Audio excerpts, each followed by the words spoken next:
নামাজ আদায় করা ফরজ আর সুন্দর আমাদের আল্লাহ তাআলা কায়েম করার দিন।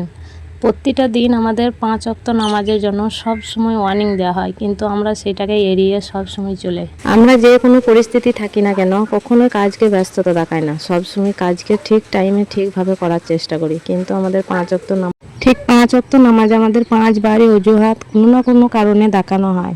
5 ওয়াক্ত নামাজের অর্থ হলো ফজরে একটা, জোহরে একটা, আসরে একটা, মাগরিবে একটা, রেইসে একটা। এই কোটার মধ্যে যে কোনো একটা না একটা পরিস্থিতি অজুহাত থেকেই থাকে।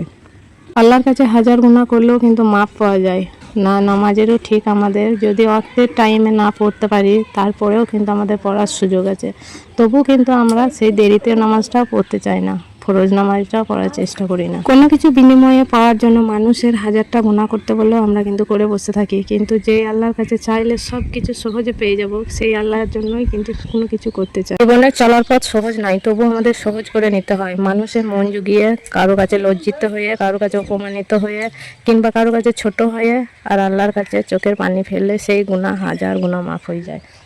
কোনো কিছু ভুল করার আগে 3 বার ভাবা দরকার, কারণ মানুষের জন্য যেটা ভুল করার থেকে আল্লাহর জন্য সেইটা করা অনেক ভালো।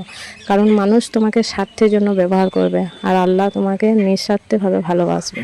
আমরা যে কাজ করি না কেন আল্লাহ তাআলা আমাদেরকে ক্ষমা করুক আর আল্লাহ আমাদেরকে মনের মধ্যে হেদায়েত দান করুক, যেন ভালো কাজে ভালো পথে যেন আমরা চলতে পারি আর খারাপের কাজ থেকে যেন দূরে থাকতে পারি।